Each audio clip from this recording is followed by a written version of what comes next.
Ceci est un livre audio autogénéré par Google. Collection. Ce livre est le 141e livre de la. Dirigé par François Soulages et Michel Costantini. Comité scientifique international de lecture. Argentine Silvia Solas, Univ de la Plata, Brésil Biagio d'Angelo, Univ de Brasilia, Chili. Rodrigo Zuniga, Inv du Chili, Santiago, Corée du Sud, Yeon-Suk Kim, Chungwang University. Séoul, Espagne, Pedro Sanginé, Univ. Granada. France, François Soulages, Univ. Paris 8, Grèce, Panayotis Papadimitropulos, Univ. Ioannina.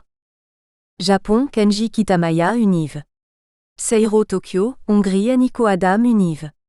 Pasmani Pété et Guétem, Malte, Thierry Tremblay, Univ de la Valette. Série artistes. 17 Manuela de Barros, Duchamp et Malevich. Art et théorie du langage. 44 Bertrand Névin, Roy Lichtenstein, de la tête moderne au profil Facebook. 50 Marc Gilou, Anon. Le sujet improbable, notation, etc. 52 Alain Seniers, le récit d'une œuvre 1975 à 2015. 104 Raphaël Young Mariano, scène de la vie familiale. Ingmar Bergman. 106 François Pidir, de l'art cinétique à l'art numérique. Franka Popper. 118 François Soulages et Sophie Armage-Jamoussi, masque et identité. Bernard Cust. 128 François Soulages dire, temps et photographie. À partir de Bernard Cust. 141 Vaminchine, Sophie Calle. Regard sur autrui, du déséquilibre à l'imaginaire. Série ART. 3 François Soulages dire, la ville et les arts. 13 Éric Bonnet dire, le voyage créateur. 31 Julien Verhaeghe, art et flux. Une esthétique du contemporain. 37 Gésim Kendro, le surréalisme socialiste. L'autopsie de l'utopie. 38 Nathalie Raymond à propos de quelques peintures et d'une sculpture. 39 Guy Le Serre, le coloris comme expérience poétique. 41 Pascal Bonafou, autoportrait. Or tout paraît. 42 Kenji Kitayama, l'art excès et frontières. 43 Françoise Pidir, du maniérisme à l'art postmoderne. 48 Marc Vera, la société immatérielle. De l'information comme matériau artistique, 1. 51 Patrick Nardin, effacer, défaire, dérégler entre peinture, vidéo, cinéma. 55 Françoise Pidir, métamorphose allemande et avant-garde au XXe siècle. 58 F Soulages et AR Beta dire, frontières et migration. Aller-retour géo-artistique et géopolitique. 65 Marc Vera, Nevermind, de l'information comme matériau artistique, 2. 72 Sandrine Lecor, frontières et art. De l'opacité, à la fraternité. 75 François Soulages et Alejandro Herbeta dire, frontières et mémoire, art et archives. 78 C. Baudet, à Charer-Méjean et El Jacobo dire, dimension poétique. 80 A. M. Moraluna et P. Ordóñez Eslava dire, les arts en temps de crise. 87 Angèle Ferrer, du chantier dans l'art contemporain. 90 A. M. Moraluna, P. Ordóñez Eslava et F. Soulages Codir, art et frontières Espagne et France. 91 J.F. Dessert, l'image peinte.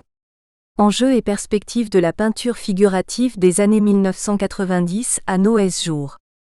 94 King Shen, mise en scène d'un corps performatif. Entre identité et sperluette altérité. 102 Éric Bonnet et King Shen Codir, jeu est un autre. Art contemporain en Chine et en France. 103 François Soulages et Alejandro Herbeta Codir, art et reconstruction. Les autres titres de la collection Eidos sont donnés à la fin de ce livre. Préface, un regard coréen. Agis de façon telle que tu traites l'humanité, aussi bien dans ta personne que dans tout autre, toujours en même temps comme fin, et jamais simplement comme moyen. Quand il faut nécessairement lire ce livre, car il a un triple intérêt. Il nous instruit sur l'œuvre de Sophie Calle, il nous fait réfléchir sur la problématique du regard sur autrui, il nous offre un nouveau regard sur l'œuvre de cet artiste, un regard coréen. Et cela est passionnant. Depuis Montesquieu et les lettres persanes, nous savons que parler d'un autre lieu permet de se représenter autrement un objet. Le regard coréen nous fait voir autrement Sophie Calle que l'on peut comparer alors à Jin Nare ou Jeong Yeondu. Le décentrement nous délivre de l'illusion narcissique, et en particulier de l'illusion occidentalo-centrée. Narcissisme dangereux car il fait croire au sujet que son monde c'est le monde. Or c'est Kant qui a raison, renoncer à l'autre c'est renoncer au monde. Autrui est infiniment plus enrichissant que moi. Mais tout regard sur autrui est paradoxal. D'un côté il est une quête de l'altérité, de l'autre il est un emprisonnement d'autrui. Il faut du temps, de la maturité, de la sagesse pour comprendre que dans mon regard sur autrui, ce n'est pas moi qui dois être le maître, autrui non plus, mais je dois être au service d'autrui si je veux être enrichi. Autrui en effet, peut m'apprendre la générosité, certes quand il est dans la détresse, mais aussi, mais surtout quand il est dans la splendeur. La générosité me permet donc de dépasser l'envie et la jalousie. Alors la phrase de Lacan « il n'y a pas de rapport sexuel » est dépassée. Peut-être que le psychanalyste refoulait l'agapé qu'aurait pu lui apprendre Marc François, son frère bénédictin qui écrivait « La présence dont je puis jouir, c'est aussi celle de la vérité que je cherche avec l'autre et qui est déjà présente dans notre dialogue, puisque c'est elle qui nous fait parler et écouter. » Le regard sur l'autre doit donc être non pas un gardien de prison, mais osons le dire, un ange gardien. Nous passons alors du déséquilibre à l'imaginaire. En effet, qu'est-ce qu'un déséquilibré, sinon celui qui veut s'imposer à autrui et au monde? Quelle vanité, quelle illusion, quelle sottise! Et ce déséquilibre extérieur est corrélat d'un déséquilibre intérieur. Or, avec cette articulation de la jouissance et du respect d'autrui, nous pouvons accéder à des imaginaires interenrichissants et donc à de l'interhumanité. Telle pourrait être une fonction de l'art, et quand elle est belle et bonne, troisième et deuxième critique de Kant. Outre que l'imaginaire est mouvement, changement et risque et non fixation narcissique conservatrice. Et l'inconscient advient et joue, ça a été joué. Non pas qu'il n'était pas là, mais parce qu'avec le narcissisme déséquilibrant l'inconscient était outil de répétition. Or la répétition c'est la mort, nous a appris Freud, et non l'inverse. C'est là où l'artiste peut sortir de lui-même et de son infantile triangle oedipien. Il n'est plus un héritier créatif et original, mais un travailleur créateur et originaire. Dialectique du maître et de l'esclave. Lacan suivait d'ailleurs avant la Seconde Guerre mondiale, encore Le Monde, le séminaire de Kojève sur Hegel et c'est là où tout s'est joué, une fois encore ça a été joué. Alors l'esthétique rejoint la morale, et c'est bien. François Soulages, professeur des universités, Université Paris 8, président fondateur de RETIINA International. Introduction. Pour l'humain, le visible se compose du vu qui, même menaçant, confirme son existence, et du non-vu qui la défie. La soif d'avoir vu comporte une base profondément ontologique. John Berger. Problème et enjeu universel. À chaque instant nous voyons quelque chose, à moins de fermer les yeux. Nous posons les yeux sur telle ou telle chose, volontairement ou involontairement. Alors, regarder, dit Jean-Luc Nancy, c'est garder deux fois. Ce qui signifie que regarder est une action plus volontaire et active que celle consistant à voir. La première fois, le sujet regardant garde le regarder dans les yeux, et la seconde, dans son cerveau. La définition qu'Étienne Souriau donne du mot « regard » illustre bien les caractéristiques de ce dernier, à savoir que le regard n'est pas seulement un acte sensoriel, regarder n'est pas seulement voir. L'intelligence, la compréhension, la sensibilité interviennent ainsi que le jugement suivant que telle ou telle intention précède le regard. Lorsque l'on regarde, ce n'est pas uniquement l'œil qui voit, mais plutôt un être doté de son propre passé, son histoire, sa conscience, qui voit et interprète. De plus, étant donné que cette action relève d'une fonction tout à la fois physique et psychique, le regard sur quelque chose sous-entend ainsi la manière dont le regardant entre en relation avec le regardé, contact qui ne peut se constituer à lui seul. C'est pourquoi le regard a toujours besoin d'un objet. La plupart du temps, l'objet regardé se situe à l'extérieur du sujet regardant. Qui plus est, lorsque plusieurs êtres humains sont en présence, les regards se posent, se détournent puis se posent à nouveau. En effet, comme l'affirme Sartre, ce qui ne varie pas, c'est la nécessité pour lui, l'homme, d'être dans le monde, d'y être au travail, d'y être au milieu d'autres et d'y être mortel. Ainsi nous vivons avec les autres et en face d'eux, famille, amis, proches, collègues et même inconnus que nous croisons dans la rue. Il découle de cet état de fait 3 constats. Nous ne sommes pas seuls au monde, nous sommes en rapport les uns avec les autres, il y a les autres. Dans ce rapport, le regard de l'un est porté sur l'autre. C'est-à-dire que nous regardons les autres et que pour leur part, les autres nous regardent. Il existe autant de regards portés sur nous que d'objets que nous regardons. De même que la façon de regarder est celle consistant à entrer en relation, notre regard sur autrui montre alors la façon dont nous communiquons avec lui.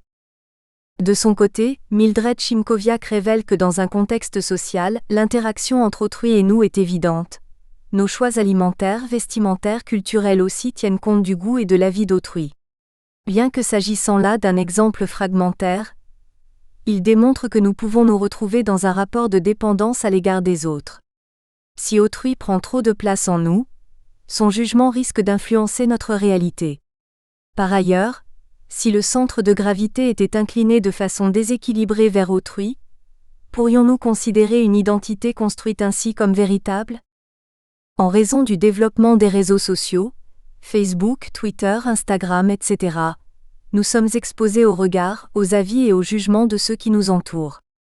Nous avons tendance à évaluer notre existence en l'exposant aux regards de tous, de même que nous scrutons la vie des autres pour situer ou mesurer la position de notre propre vie au sein de la société.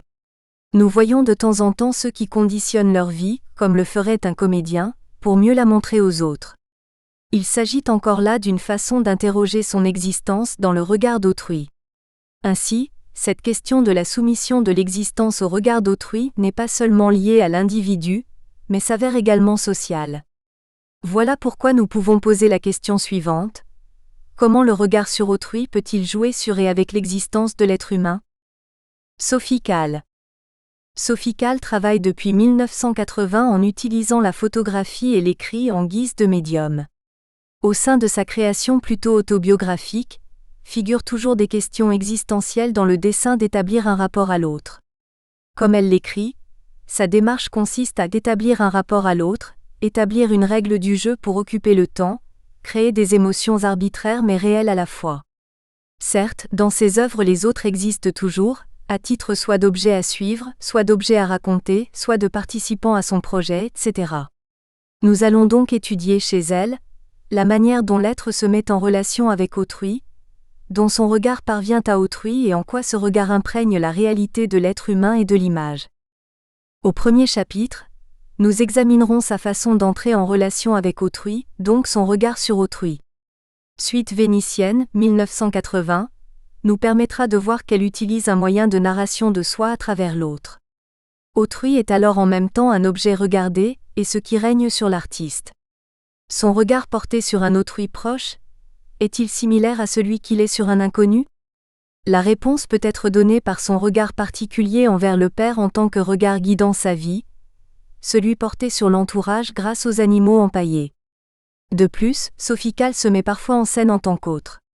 Avec Gotham Handbook, New York Mode d'emploi 1994, Sophie Calle obéit aux règles inventées par l'auteur Paul Auster. Elle montre son désir de devenir quelqu'un d'autre et son regard sur elle-même qui devient un autre personnage. La place et le poids d'autrui sont présents de manière particulière chez Sophie Calle. Au deuxième chapitre, nous examinerons le décalage du regard. Regard sur autrui, regard d'autrui en aller-retour entre soi et autrui pour le détective, l'artiste et le romancier. Les regards sur le même objet peuvent-ils coïncider ?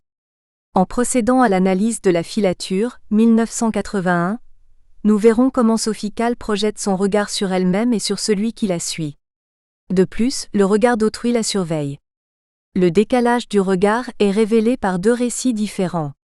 En établissant une comparaison avec la littérature, nous constatons que dans Rue des boutiques obscures de Patrick Modiano, apparaît la faiblesse née de la dépendance de la mémoire ou du regard des autres. Au 3e chapitre, nous explorerons le rapport existant entre la réalité existentielle et ce regard qui est toujours extérieur au regardé, puis sa relation interne avec l'image. Grâce au découpage et au cadrage de la photographie, nous pourrons discerner la déformation de la réalité par le regard extérieur. Si le regard est déplacé vers l'intérieur, pouvons-nous voir plus clairement la réalité ? Nous examinerons les œuvres qui explorent l'intérieur spatial, mental, et qui invitent à voir l'intérieur en renversant la perception. Ainsi, ce livre interroge sur la façon dont le regard sur autrui apparaît dans les œuvres de Sophie Calle, puis influence l'existence de l'artiste elle-même, du sujet qui est dans l'œuvre, de l'œuvre elle-même, voire également des spectateurs. Chapitre 1 Autrui, le Père et le moi. S'il y a un autre, quel qu'il soit, où qu'il soit, quels que soient ses rapports avec moi, sans même qu'il agisse autrement sur moi que par le pur surgissement de son être, j'ai un dehors, j'ai une nature, ma chute originelle c'est l'existence de l'autre. Jean-Paul Sartre. Chez Sophie Calle, le problème du regard sur autrui pose la question du regard en tant que tel, de la relation créée avec autrui et des réactions qui en découlent, etc. Le rapport avec autrui varie selon ses dimensions d'altérité biologique, sociale, physique et psychologique. Afin de les analyser, nous les diviserons en 3 catégories. Autrui inconnu, autrui proche, y compris la famille et surtout le père, et le moi en tant qu'autrui. Comment Sophie Calle regarde-t-elle les autres ? Existe-t-il ou non de la réciprocité ? Comment ce regard influence-t-il la réalité, ou bien celle de l'autre ? Nous appréhenderons ces différentes questions en analysant certaines des œuvres de Sophie Calle, à savoir Suite vénitienne, Infarctus silencieux, Mémoire, Gotham Handbook, New York Mode d'emploi et Following Peace de Vito Acconci. Autrui comme guide. Filature. Après avoir voyagé à travers le monde pendant 7 ans, Sophie Calle revient à Paris en 1979 à l'âge de 26 ans. Cette longue absence fait qu'à son retour, elle se sent perdue dans sa propre ville natale. Elle ne sait plus quelle voie elle doit suivre, ne reconnaît plus son chemin et ignore ce qu'elle doit faire pour ne pas s'égarer. Ces problématiques seront à l'origine de sa dynamique artistique, puisque c'est à ce moment-là qu'elle commence à suivre des gens qu'elle croise dans la rue, tout d'abord, pour aller quelque part, puis se promener, pour finalement trouver une activité qui donnera un sens à sa vie. C'était une manière de me laisser porter par l'énergie des autres, de les laisser décider de mes trajets pour moi, écrit-elle. Son propos paradoxal résume bien sa démarche. Telle une personne qui a totalement perdu la mémoire, et cherche à sortir de l'étrangeté, elle tourne tout de suite son regard vers les autres et demeure à distance de son moi intime. Afin de retrouver son existence, elle se rapproche d'autres personnes qui lui sont parfaitement étrangères. Sa première tentative en ce sens fut réalisée dans des rues parisiennes et a débouché sur Filature parisienne. Au début de cette œuvre, elle évoque le critère pour choisir ses sujets, pour le plaisir de les suivre, non parce qu'ils m'intéressaient. Sa sensation est le seul critère. Tout se joue par hasard. Le hasard peut signifier le jeu de dés qui se traduit en latin par aléa. Le philosophe coréen Jung Kwon-jin écrit à ce propos que l'objet, le sujet, même la subjectivité s'effondre avec aléatorie qui confie une partie ou la totalité de la création au hasard. Dans le monde aléatoire, tous les choix dépendent des dés, il n'y donc a plus de sujet qui choisit ni d'objet à choisir. Ce jeu du hasard est tout à la fois instable et plaisant. L'artiste joue alors les sensations aux dés. Son destin est confié à ce qui est imprévisible. Sa démarche se déroule aléatoirement, ce non dans le but de dépasser ses limites, mais pour le plaisir, voire par simple jeu. Chaque poursuite ne dure pas longtemps, quelques heures, et parfois même juste quelques minutes. Je ne suivrai que des inconnus, dont je découvrirai peut-être certaines de leurs habitudes mais qui doivent rester des inconnus. Le but de Sophie Calle n'est pas de connaître les personnes suivies, mais d'utiliser leur existence afin de se connaître elle-même. Elle se rapproche des gens en les suivant, les regarde et les photographie à leur insu, note leurs déplacements, enfin les perd de vue et les oublie. C'est par sa simple volonté qu'elle passe de l'approche à l'oubli. En suivant les autres, en prenant leur énergie, elle joue toute seule, bien que l'autre soit bel et bien présent devant elle. Toute relation humaine est donc absente de cette dynamique de suivi. Il ne s'agit jamais de tisser un lien avec l'autre, tel n'est en effet pas le but. La dimension artistique de Sophie Calle repose ici sur l'action même de faire une filature, je suis pour suivre. Le mot suit revêt le double sens de suivre et d'être, elle suit alors les gens sans but, sans motif précis. Elle n'existerait même qu'en filant les autres. La deuxième tentative est réalisée dans des rues vénitiennes, lors d'une filature attachée à une personne, Henri B., filature qu'elle décrit dans Suite vénitienne. À la fin du mois de janvier 1980, dans les rues de Paris, je suivis un homme que je perdis quelques minutes plus tard dans la foule. Le soir même, tout à fait par hasard, il me fut présenté. Je lui dis que je l'avais suivi dans l'après-midi, et lui racontai pourquoi. Au cours de la conversation, il me parla d'un projet imminent de voyage à Venise. Cet homme devient spontanément une nouvelle cible à suivre, et Venise le nouveau décor de la filature. Elle prend le risque d'être découverte, contrairement aux filatures parisiennes. Cette fois-ci Sophie Calle et l'homme discutent face à face, ils se connaissent en quelque sorte. De toute façon, le regard qui était dispersé et la cible qui n'était pas fixée se réunissent en un point. Le trajet sera toujours aléatoire, derrière la personne suivie. Suite vénitienne 1980 est la première œuvre de Sophie Calle. Elle se résume à un ensemble de 81 éléments, 55 photographies en noir et blanc, 23 textes, 3 cartes. L'ensemble est reproduit sous la forme d'un livre édité dans 2 versions dont l'une est publiée en 1983 avec une postface de Jean Baudrillard, Please Follow Me, et l'autre est présentée conjointement à 2 autres œuvres portant sur la filature dans À suivre, le 4e livre du coffret double jeu en format livre de poche en 1998. Nous examinerons cette pièce à la lecture de ce dernier. Vue de dos. L'œuvre débute par une photographie vue de dos, prise de nuit à la lumière ronde d'un réverbère qui éclaire comme la lune. Un homme non identifié avec un feutre à plumes baisse la tête. Quelqu'un le regarde de dos, et dans cette prise de vue nous devinons la position du regard de Sophie Calle qui se maintient durant la filature. Il en va de même pour les autres photos où l'homme est montré de dos, et jamais de face. Le fait dans ces photos que l'homme suivi soit vu de dos confirme que le sujet photographiant se trouve derrière lui, c'est-à-dire qu'il ne regarde pas l'appareil photographique, il ne se doute même pas de la présence du photographe. Dès que je me sens regardé par l'objectif, écrit Roland Barthes, tout change. Je me constitue en train de poser, je me fabrique instantanément un autre corps, je me métamorphose à l'avance en image. Devant l'appareil photographique qui nous vise, nous ne pouvons pas être libres. L'existence se déforme devant le sujet regardant. S'il n'a pas conscience d'être vu par la caméra ou par l'autre, l'humain existe et ce sans risquer de se transformer lui-même. Henri B., qui ignore la présence de la personne qui le suit, peut alors présenter son existence sans tricher. Cependant, l'idée soutenue par Barthes résume une situation qui est devant nous et non derrière. Le regard de l'artiste fixe toujours le dos d'Henri B. Cristina Diaz de Magaliens, dont les photographies consistent à photographier son propre dos, précise à ce sujet. En effet, le dos réclame pour exister le regard de l'autre. Le regard que je porte sur l'autre atteste de la dualité du dos. Le dos fait face lorsque quelqu'un se trouve derrière lui et le regarde. Du fait de sa position, le dos est impossible à observer sans l'aide du dispositif du miroir.